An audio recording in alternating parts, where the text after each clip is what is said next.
नमस्कार साथियों। मैं डॉक्टर सुमित प्रजापति आप सभी का शिवत्व आयुर्वेद चैनल पे बहुत बहुत स्वागत करता हूँ। आज का जो हम टॉपिक डिस्कस करेंगे उसका नाम है ब्रोंकिएक्टेसिस। वो ब्रोंकिएक्टेसिस में हम आज क्या क्या पढ़ेंगे। सबसे पहले हम देखेंगे उसका इंट्रोडक्शन, देन उसके causes, then pathology, then sign and symptoms, then उससे क्या क्या कॉम्प्लिकेशंस हो सकते हैं। इसके अलावा उसका इन्वेस्टिगेशंस हम किस तरीके से कर सकते हैं, हमें क्या क्या फाइंडिंग्स चाहिए होंगी। इसके अलावा उसका ट्रीटमेंट में हम उसमें क्या फॉलो कर सकते हैं, इसके बारे में जानकारी लेने की कोशिश करेंगे। सबसे पहले इंट्रोडक्शन की बात करें तो permanent dilation of bronchioles is called as bronchiectasis. यानी कि जो ब्रोंकियोल्स या ब्रोंकस होती है उनका जब परमानेंट डायलेशन हो जाता है तो उस कंडीशन को हम ब्रोंकिएक्टेसिस कहते हैं। जैसा कि आप इस डायग्राम में देख सकते हैं कि ये एक नॉर्मल एयरवे है और ये इसी एयरवे का एक परमानेंट डायलेशन हो चुका है। और इसमें आप जो ये ग्रीन चीज देख रहे हैं ये है म्यूकस। म्यूकस जब इसके अंदर बहुत ज्यादा बिल्डअप होने लग जाता है तो धीरे धीरे इसकी ल्यूमेन जो होती है वो चौड़ी होने लग जाती है और ये परमानेंटली डाइलेट हो जाती है। इस परमानेंट डाइलेशन को ही हम ब्रोंकिएक्टेसिस कहते हैं। अब वो आप सोचेंगे कि एम्फाइसीमा में भी एक तरीके से डाइलेशन होता है तो ये ब्रोंकिएक्टेसिस से अलग कैसे हुआ। तो एम्फाइसीमा में जो डाइलेशन हमें देखने को मिलता है वो हमें एल्वियोलाइज के अंदर देखने को मिलता है। एल्वियोलाइज के अंदर जो डायलेशन या परमानेंट डायलेशन होता है वो एम्फाइसीमा कहलाता है। लेकिन ब्रोंकस यानी कि ब्रोंकस या इसकी आगे की जो फ्रेगमेंट्स होते हैं, जो सेगमेंट्स होते हैं उनके अंदर यानी ब्रोंक्योल्स के अंदर अगर परमानेंट डायलेशन देखने को मिले तो उस कंडीशन को हम ब्रोंकिएक्टेसिस बोलते हैं। Obstruction to the bronchus due to any cause leads to distal collapse of the pulmonary segment। यानी कि obstruction to the bronchus due to any cause कुछ भी हो सकता है। अगर उस कॉज की वजह से बहुत ही ज्यादा म्यूकस बिल्डअप होने लग जाए और म्यूकस बिल्डअप धीरे धीरे इतना ज्यादा हो जाए कि इसके आगे के जो डिस्टल सेगमेंट्स होते हैं, लाइक ये जो भी आगे जाके टर्मिनल ब्रोंक्यूल्स एंड ब्रोंकल्स जाके एसिनस और एसिनस में फिर एल्वियोलाइज होती है। तो इस म्यूकस बिल्डअप की वजह से जो ऑब्स्ट्रक्शन हुआ है और ऑब्स्ट्रक्शन के कारण से इसकी ल्यूमेन बहुत ही ज्यादा छोटी हो जाती है और छोटी हो जाने की वजह से ऑक्सीजन प्रॉपरली अंदर जा नहीं पाती। जब प्रॉपरली ऑक्सीजन अंदर जा ही नहीं पाएगी तो इसका जो डिस्टल पार्ट होगा वो कोलैप्स हो जाएगा। और इसी कंडीशन को हम ब्रोंकिएक्टेसिस में आगे समझने की कोशिश करेंगे। और बात करूं तो in initial stage it is reversible. यानी कि अगर शुरुआत के दिनों में ही इसका पता चल जाए तो हम इसको रिवर्सिबल ट्रीटमेंट फॉलो कर सकते हैं। लेकिन अगर ऑब्स्ट्रक्शन बहुत ही ज्यादा लॉन्ग टाइम के लिए परसिस्ट करता है and accumulation of mucus occurs distally, यानी कि ब्रोंकियल्स के डिस्टल पार्ट में बहुत ही ज्यादा म्यूकस का एक्यूमुलेशन होने लग जाता है और वो बहुत लंबे टाइम तक परसिस्ट करता है, तो उस म्यूकस के अंदर बहुत ही ज्यादा बैक्टीरियाज एंड वायरसेस डेवलप होने लग जाते हैं जिससे कि इन्फेक्शन जो होता है वो उसको सुपरवीन कर देता है। यानी कि अब जो कंडीशन होगी वो इन्फेक्शियस कंडीशन होगी and the bronchial wall is destroyed permanently. इसी कंडीशन को ब्रोंकिएक्टेसिस बोलते हैं।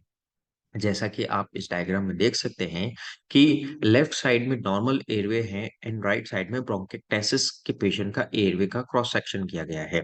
नॉर्मल एयरवे की जो ल्यूमेन होती है वो बहुत बड़ी होती है, लेकिन ब्रोंकिएक्टेसिस में रिकरेंट इन्फेक्शन की वजह से एक तो सिलियरी डिस्काइनेशिया हो जाता है।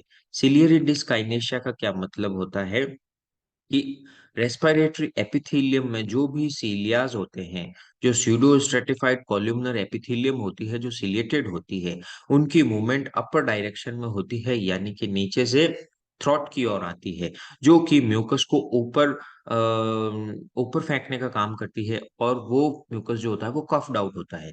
लेकिन सिलियरी डिस्काइनेशिया होने की वजह से जो सीलियाज होते हैं वो प्रॉपरली काम कर नहीं पाते हैं जिसकी वजह से अंदर म्यूकस इकट्ठा होता है रहता है। और म्यूकस इकट्ठा होते रहते में इसकी वजह से क्या होता है कि बैक्टीरियाज भी अंदर इस म्यूकस के अंदर ग्रो करते रहते हैं और बैक्टीरियाज जब ग्रो करते रहते हैं तो रिकरेंट इन्फेक्शन के चांसेस बढ़ जाते हैं, जिसकी वजह से म्यूकस बिल्डअप इतना ज्यादा हो जाता है कि इसकी ल्यूमेन बहुत ही ज्यादा छोटी हो जाती है। इसी कंडीशन को ब्रोंकिएक्टाइसिस बोलते हैं। अब हम इसके कॉजेस के बारे में देखें तो सबसे पहला जो मेन कॉज होता है वो होता है प्राइमरी सिलियरी डिस्काइनेशिया। जैसा कि आप इस डायग्राम में देख सकते हैं कि ये जो लेयर है, ये लेयर सिलियरी लेयर होती है। ये इसकी एपिथेलियल स्ट्रेटिफाइड कॉलमनर एपिथेलियम है। फिर इसके अंदर ये सारी मसल लेयर होती है, और ये जो लेयर है ये म्यूकस लेयर है।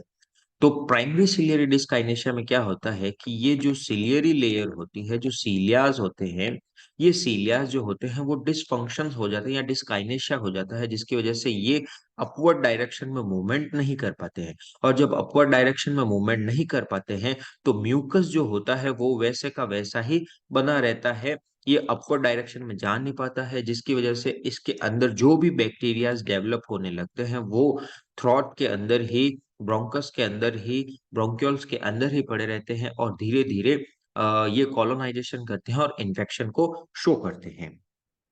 इसके अलावा ट्यूबरकुलोसिस इसका कारण हो सकता है, रिकरेंट न्यूमोनिया, क्योंकि बैक्टीरिया जो है वो इसके अंदर धीरे धीरे ग्रोथ करने लग जाते हैं, म्यूकस में ग्रोथ करने लग जाते हैं, और सीलिया जो है वो उसको अपवर्ड डायरेक्शन में फेंक नहीं पा रहा है, जिसकी वजह से कॉलोनाइजेशन स्टार्ट होता है, न्यूमोनिया की कंडीशन डेवलप होती है।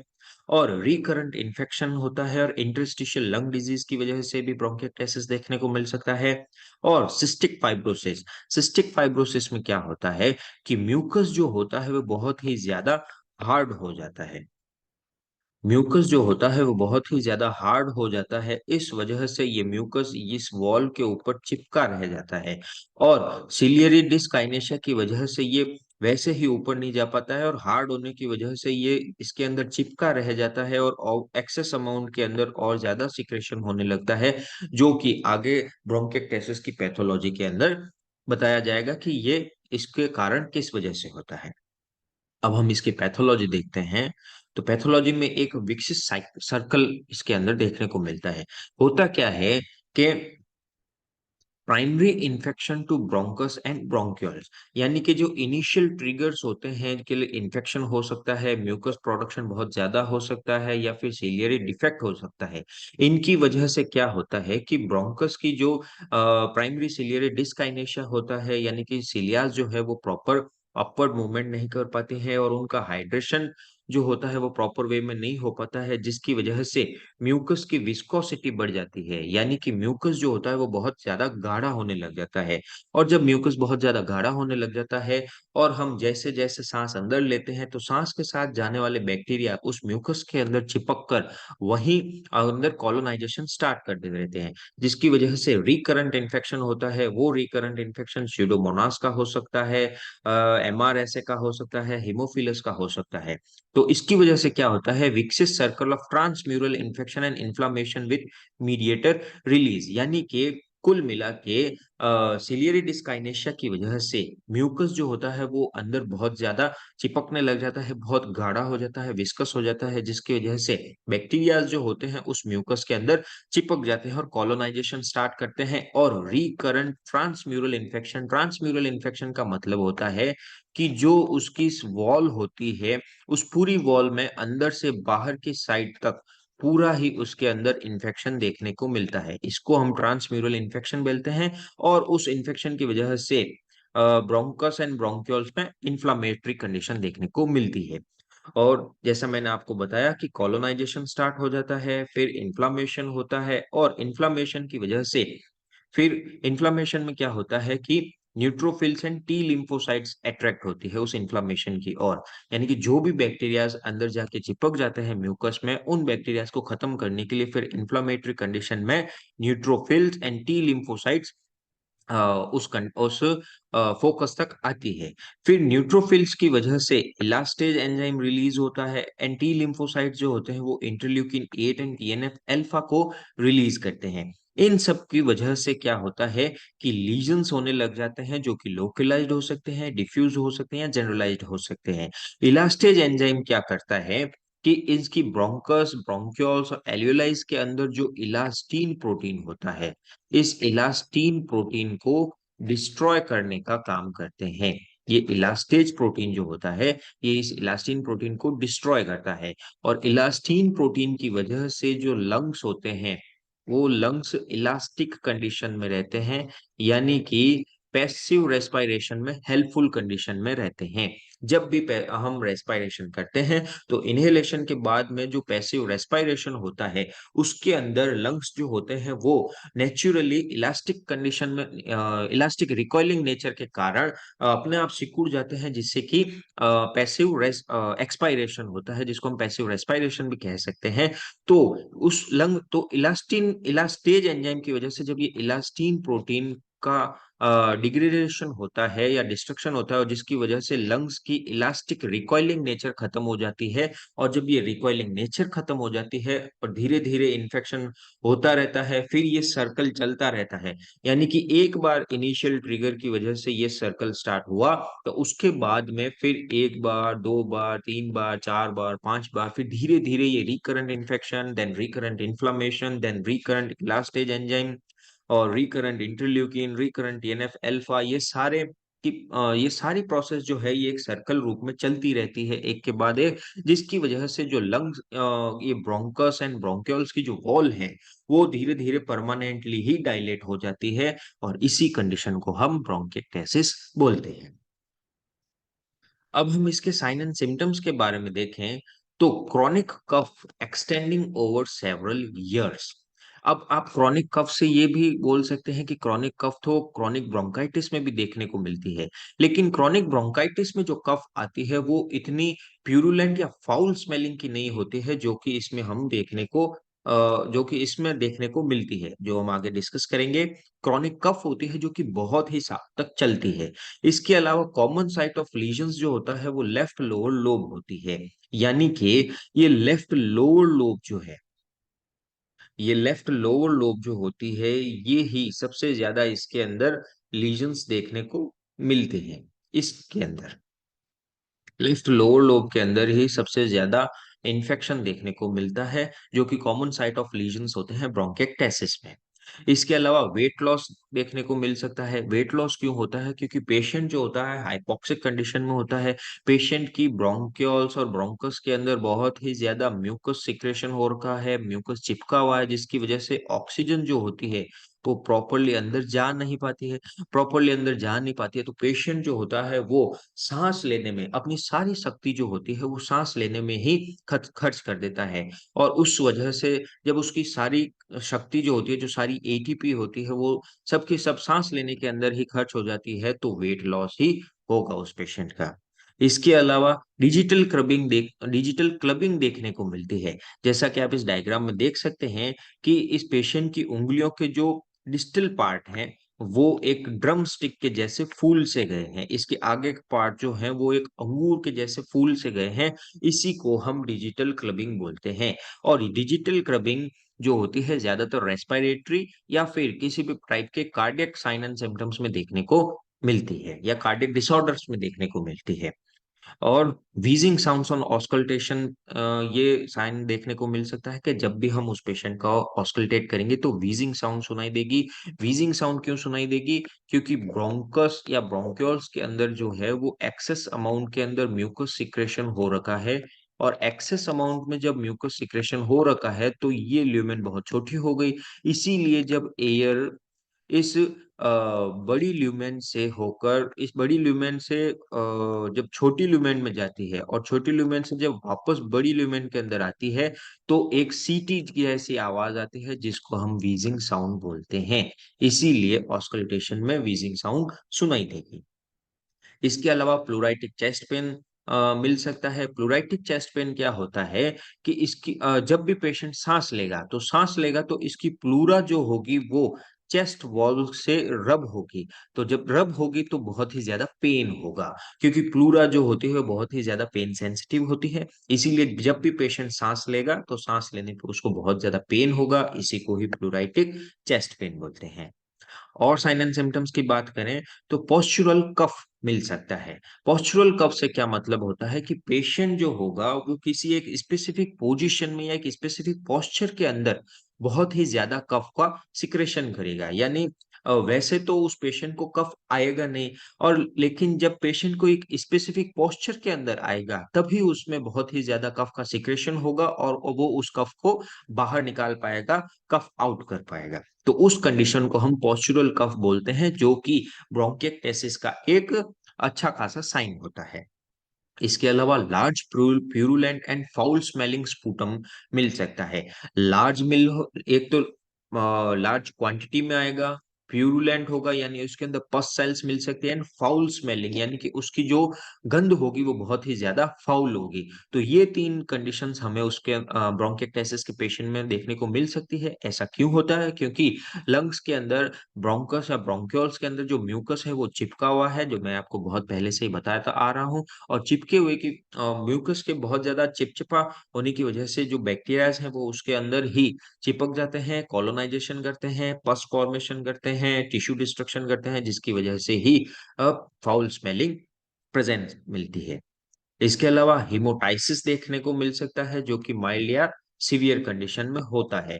हिमोटाइसिस क्यों? क्योंकि जब ये ब्रोंकियस या ब्रोंक्यूल्स की वॉल परमानेंटली डायलेट हो चुकी है, लेकिन इसके बाद में भी इसके अंदर बहुत ही ज्यादा रिकरेंट इन्फेक्शन हो रहा है, वापस इन्फ्लामेशन हो रहा है, तो इसके चारों ओर की जो ब्लड वेसल्स होती है उनके अंदर दबाव पड़ता है, या फिर जो इन्फ्लामेशन हो है या इन्फेक्शन है वो इन ब्लड वेसल्स के अंदर भी इन्वेट कर सकता है, जिसकी वजह से ये ब्लड वेसल्स रप्चर हो सकती हैं, और रप्चर होने के बाद में जो ब्लड होगा वो ऊज आउट हो सकता है। इसीलिए हेमोटाइसिस वाली कंडीशन मिल सकती है। And repeated infection of same lobe suggest the possibility of underlying bronchiectasis, कि मान लीजिए लंग्स की किसी भी एक लोब के अंदर रिकरेंट इन्फेक्शन हो रहा है। मान लीजिए लेफ्ट लंग की लोअर लोब के अंदर बहुत ही ज्यादा रिकरेंट इन्फेक्शन देखने को मिल रहा है, यानी कि एक बार इन्फेक्शन हुआ, फिर जब वापस चेक करवाया तो दूसरी बार इन्फेक्शन हो गया, फिर उसको साइन एंड सिम्टम्स आए, फिर तीसरी बार इन्फेक्शन हो गया। तो अगर किसी एक स्पेसिफिक लोब के अंदर रिकरेंट इन्फेक्शन देखने को मिल रहा है तो पॉसिबिलिटी होगी कि पेशेंट के लंग्स के अंदर ब्रोंकिएक्टेसिस की कंडीशन डेवलप हो चुकी है। इससे ब्रोंकिएक्टाइसिस से क्या-क्या कॉम्प्लिकेशंस हो सकते हैं? लाइक मैसिव हेमोटाइसिस हो सकता है, अगर ब्रोंकस की जो वॉल है वो परमानेंटली रप्चर हो जाए। न्यूमोनिया की कंडीशन देखने को मिल सकती है, क्योंकि रिकरेंट इन्फेक्शन हो रहा है। एम्फाइसीमा की कंडीशन देखने को मिल सकती है, क्योंकि ब्रोंकस के जो डिस्टल पार्ट है, जो एसिनस है, उसके अंदर एल्वियोलाइज हैं, और उसके अंदर प्रॉपर वे में ऑक्सीजन नहीं जा पाती है, जिसकी वजह से ये कोलैप्स हो सकता है। तो एम्फाइसीमा की कंडीशन देखने को मिलती है। सेप्टिसीमिया देखने को मिल सकता है, कि इसकी ब्रोंकस के अंदर जो भी बैक्टीरियाज डेवलप हुए हैं ये वेस्कुलर सिस्टम के थ्रू पूरी बॉडी में इन्वेड कर सकते हैं, जो कि सेप्टिसीमिया की कंडीशन को डेवलप करता है। इसके अलावा कोर पल्मोनेल की कंडीशन देखने को मिल सकती है। कोर पल्मोनेल के ऊपर मैंने ऑलरेडी एक वीडियो बना बना रखा है, जो कि आप देख सकते हैं मेरे प्रीवियस सेक्शंस के अंदर। कोर पल्मोनेल क्या होता है कि किसी भी लंग डिसऑर्डर की वजह से अगर कोई कार्डियक डिसफंक्शन उत्पन्न होता है, कोई भी कार्डियक डिसफंक्शन उत्पन्न होता है, स्पेसिफिकली राइट वेंट्रिकुलर हाइपरट्रॉफी अगर डेवलप होती है, तो इस कंडीशन को हम कोर पल्मोनेल बोलते हैं। इन्वेस्टिगेशंस हम क्या क्या करवा सकते हैं? सीबीसी करवा सकते हैं, जिसके अंदर हम न्यूट्रोफिलिया को डायग्नोस कर सकते हैं। न्यूट्रोफिलिया क्यों? क्योंकि जो मैंने आपको पैथोलॉजी में बताया था कि इन्फेक्शन की वजह से रिकरेंट न्यूट्रोफिलियाज एंड टी लिम्फोसाइट्स जो होती है वो अटैक करती है, और ये न्यूट्रोफिलिया एंड टी लिम्फोसाइट्स जो होती है वो बाद में elastase enzyme and TNF alpha का सिक्रेशंस करती हैं, इंटरल्यूकिन 8 का सिक्रेशंस करती हैं। तो क्योंकि न्यूट्रोफिल्स इसके अंदर इन्वॉल्व है, इसीलिए सीबीसी में न्यूट्रोफिलिया की कंडीशन देखने को मिल सकती है, यानी न्यूट्रोफिल्स की जो नंबर्स होंगे वो इंक्रीज देखने को मिलेंगे। इसके अलावा पीएफटी करवा सकते हैं, जिसके अंदर फोर्स्ड एक्सपायरेटरी वॉल्यूम इन 1 सेकेंड की जो वैल्यू होगी वो बहुत ज्यादा कम देखने को मिलेगी। पीएफटी के ऊपर भी मैंने एक ऑलरेडी वीडियो बना रखा है, जो कि आप देख सकते हैं मेरे प्रीवियस सेक्शंस में। अब पीएफटी के अंदर क्या होता है कि उसमें हम दो टाइप की वैल्यूज को चेक करते हैं, जिसमें होती है फोर्स्ड वाइटल कैपेसिटी और दूसरी होती है फोर्स्ड एक्सपायरेटरी वॉल्यूम इन 1 सेकेंड। लेकिन क्योंकि ब्रोंकिएक्टेसिस में इसकी वॉल के अंदर ल्यूमेन जो है वो बहुत छोटी हो रखी है, क्योंकि म्यूकस प्रोडक्शन एक्सेसिव हो रहा है, सिलियरी डिस्काइनेशिया की वजह से म्यूकस वहीं पड़ा रह रहा है, तो ऑक्सीजन जो है वो प्रॉपर अंदर आ नहीं पाती है। जो प्रॉपर अंदर आ नहीं पाएगी तो लंग्स के अंदर जो एयर वॉल्यूम होगा वो कम हो जाएगा। एयर वॉल्यूम कम हो जाएगा। कम होने की वजह से जब पेशेंट को हम एक्सपायरेशन करने के लिए बोलेंगे तो फर्स्ट सेकंड में उसका एक्सपायरेशन बहुत ही कम होगा। फर्स्ट सेकंड में उसका एक्सपायरेशन बहुत ही कम होगा और साथ ही साथ में टोटल लंग कैपेसिटी भी कम हो जाएगी, जिसकी वजह से फोर्स्ड वाइटल कैपेसिटी भी कम हो जाएगी। इस वजह से फोर्स्ड एक्सपायरेटरी वॉल्यूम जो 1 सेकेंड इन 1 सेकेंड के अंदर जो देखने को मिलेगा वो बहुत ही ज्यादा कम देखने को मिलेगा। इसके अलावा चेस्ट एक्सरे देख सकते हैं, जिसके अंदर हमें ट्रेम लाइंस देखने को मिलेगी। ट्रेम लाइंस क्या होती है कि अगर आपने कभी रेल की पटरियों को देखा हो, कि अगर आपने कभी रेल की पटरियों को देखा हो तो रेल की पटरियां जिस तरीके से एकदम पैरेलल वे में चलती है, कि ये एक पटरी है फिर ये दूसरी पटरी है, तो ये जो पैरेलल लाइनिंग चलती है कि इनकी मोटाई यहां से लगाकर यहां तक सेम है और इस लाइन की मोटाई भी यहां से लगाकर यहां तक सेम है और इनके बीच की जो नैरोनेस है ये भी ऊपर से लगाकर नीचे तक सेम है, तो इस कंडीशन को हम ट्रेम लाइंस बोलते हैं, जो कि चेस्ट एक्सरे में हमें देखने को मिलेगी। जैसा मैं आपको दिखाता हूं कि इस चेस्ट एक्सरे में बहुत ही सारी ट्रेम लाइंस देखने को मिल रही है, लाइक जैसे देन ये देन ये, इसके अलावा एक ये, देन ये, इसके अलावा ये ये इसके अलावा ये ये तो ये जो पैरेलल लाइन शो हो रही है इसमें और भी बहुत ज्यादा ट्रेम लाइंस हैं। आप इसके अंदर इसको स्क्रीनशॉट लेके आप इसमें चेस्ट एक्सरे में आप खुद भी ट्रेम लाइंस देख सकते हैं। तो ये जो पैरेलल लाइंस शो होती है ये जो होती है ये स्पेसिफिकली ब्रोंकिएक्टेसिस में देखने को मिलती है। इसके अलावा हम एचआरसीटी ऑफ चेस्ट करवा सकते हैं। एचआरसीटी ऑफ चेस्ट में भी हमें ट्रेम लाइन शो होती है, जैसे कि एचआरसीटी ऑफ चेस्ट में भी हमें ट्रेम लाइंस शो होती है, जो कि पैरेलल, मैंने बताया था कि पैरेलल रेल की पटरियों के जैसी दिखती है, जैसे कि ये जैसे कि ये जैसे कि ये इसके अलावा ये पूरी की पूरी लाइन एक रेल की पटरी की जैसे दिख रही है, इसमें भी ये रेल की पटरियों जैसे दिख रही है, इनका डिवाइडेशन हो रहा है। तो ये जो कंडीशन होती है ये स्पेसिफिकली ब्रोंकिएक्टेसिस में देखने को मिलती है। अब हम इसके ट्रीटमेंट की बात करते हैं। तो ट्रीटमेंट में सबसे पहले सिजेशन ऑफ स्मोकिंग, क्योंकि बहुत जब रिकरेंट पेशेंट जो है वो रिकरेंटली स्मोकिंग करता है, बार बार स्मोकिंग करता है, जिसकी वजह से जो स्मोक पार्टिकल्स होते हैं वो ब्रोंकस एंड ब्रोंक्यूल्स की जो एपिथेलियम होती है उसको इरिटेट करते हैं, और इरिटेट होने की वजह से वहां पे बहुत ही ज्यादा इन्फ्लामेशन देखने को मिलता है, और ये इन्फ्लामेशन रिकरेंट वे में होने की वजह से फिर ब्रोंकिएक्टाइटिस की कंडीशन डेवलप होती है। इसलिए सिजेशन ऑफ स्मोकिंग बहुत जरूरी है। इसके अलावा ब्रॉड स्पेक्ट्रम ऑफ एंटीबायोटिक्स का यूज करना चाहिए, क्योंकि बार बार जो रिकरेंट इन्फेक्शंस होते हैं उनको रोका जा सके। इसके अलावा रेस्पिरेटरी एक्सरसाइजेस करवानी चाहिए, क्योंकि परमानेंट डायलेशन होने के बाद में पेशेंट जो है वो प्रॉपरली ऑक्सीजन अंदर इनहेल नहीं कर पाता है, इसीलिए उसके लंग्स को एक्सरसाइज की जरूरत होती है, ताकि ब्रेन जो है वो ये समझ सके कि उस पेशेंट को कितनी मात्रा में एयर को इंगल्फ करना है और कितनी मात्रा में उसको छोड़ना है। इसके लिए एक प्रॉपर वे ऑफ एक्सरसाइज होती है, जो कि बहुत ज्यादा जरूरी होती है। इसके अलावा removal of local sepsis from upper respiratory tract, यानी कि अपर रेस्पिरेटरी ट्रैक्ट यानी कि ब्रोंकस एंड ब्रोंक्यूल्स के अंदर अगर कोई सेप्सिस हो रखा है तो उसका रिमूवल करना चाहिए।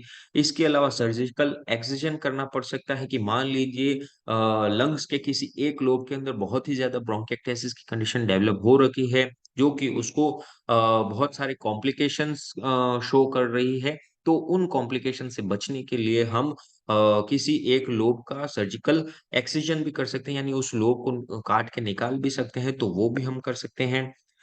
इसके अलावा पोस्चुरल ड्रेनेज करवाया जाता है। पोस्चुरल ड्रेनेज क्या होता है, जो मैंने आपको इसके साइन में बताया था कि ब्रोंकिक्टेसिस के पेशेंट्स में पोस्चुरल कफ मिलती है, यानी कि एक स्पेसिफिक पोस्चर में आने के बाद में ही उसको बहुत ज्यादा म्यूकस प्रोडक्शन होता है, जो कि खांसी के रूप में बाहर निकलता है। तो पोस्चुरल ड्रेनेज करवाया जाता है, यानी कि पेशेंट को बहुत ही अलग अलग टाइप की स्पेसिफिक कंडीशन, स्पेसिफिक पोस्चर में लेटाया जाता है या उनको बैठने के लिए कहा जाता है, जिससे कि म्यूकस जो है वो उसका उस कंडीशन में बाहर आ सके। लाइक जैसे कि एंटीरियर अपर सेगमेंट यानी अपर लोब के अंदर अगर बहुत ही ज्यादा म्यूकस बिल्डअप हो रखा है, तो इस कंडीशन के अंदर उस पेशेंट को लेटाने से जो होगा वो कफ के साथ में म्यूकस बाहर आ जाएगा। पोस्टीरियर पोस्टीरियर एपिकल सेगमेंट में अगर म्यूकस बिल्डअप हो रखा है तो ये कंडीशन में बैठाना पड़ेगा। एंटीरियर सेगमेंट में है तो सीधा प्रोन पोजीशन में सुपाइन पोजीशन में लेटाना पड़ेगा। तो ये अलग अलग डिफरेंट डिफरेंट पोजीशंस हैं, जो कि डिफरेंट डिफरेंट सेगमेंट्स के अंदर अगर म्यूकस बिल्डअप होता है तो उनको बाहर निकालने में हेल्पफुल होती है। तो इस तरीके से हमने ब्रोंकिक्टेसिस को अच्छे तरीके से समझने की कोशिश की है। समरी में अगर देखें तो bronchiectasis is permanent dilation of bronchus and bronchioles walls, vicious cycle of recurrent infection is main cause behind is pathology, जो कि आप पैथोलॉजी की स्लाइड के अंदर देख सकते हैं। पॉस्चुरल कफ देखने को मिलती है, यानी कि एक स्पेसिफिक पॉस्चर के अंदर आने पे ही उस पेशेंट को बहुत ज्यादा म्यूकस कफ आउट होता है, जो कि ब्रोंकिक्टेसिस का एक गोल्डन साइन है। एक्सेसिव म्यूकस प्रोडक्शन होता है, वेट लॉस होता है, क्योंकि उसकी जो भी एनर्जी होती है वो रेस्पिरेशन के अंदर खर्च हो जाती है। इसके अलावा ट्रेम लाइंस देखने को मिल सकती है, जो मैंने आपको चेस्ट एक्सरे में बताया। ट्रेम लाइंस क्या होती है कि रेल के पटरी के जैसे पैरेलल वेज के अंदर चेस्ट एक्सरे में लाइंस शो होती है, जो कि चेस्ट एक्सरे और एचआरसीटी में मिल सकती है। एंड पोस्चुरल ड्रेनेज करवाना चाहिए। Long term antibiotics is required in treatment. Postural drainage क्या होता है कि पेशेंट को एक स्पेसिफिक पोजिशन के अंदर लेटाने पे या बैठाने पर ही उस पेशेंट के लंग्स के किसी स्पेसिफिक सेगमेंट में जो म्यूकस बिल्डअप हो रखा है वो कफ आउट होता है। तो आशा करता हूं कि आपको ब्रोंकिक्टेसिस के ऊपर का ये जो वीडियो है, जो वीडियो लेक्चर है, वो बहुत अच्छा लगा होगा, समझ में आया होगा। अगर इस वीडियो से रिलेटेड या इस टॉपिक से रिलेटेड आपके मन में कोई क्वेश्चंस हो या कोई क्वेरी हो, तो आप कमेंट सेक्शंस में कमेंट कर सकते हैं। मैं पूरी कोशिश करूंगा कि आपके उन क्वेश्चंस का अच्छे तरीके से जवाब दे सकूं। Thank you so much. Please like share and subscribe शिवत्वाहिनी।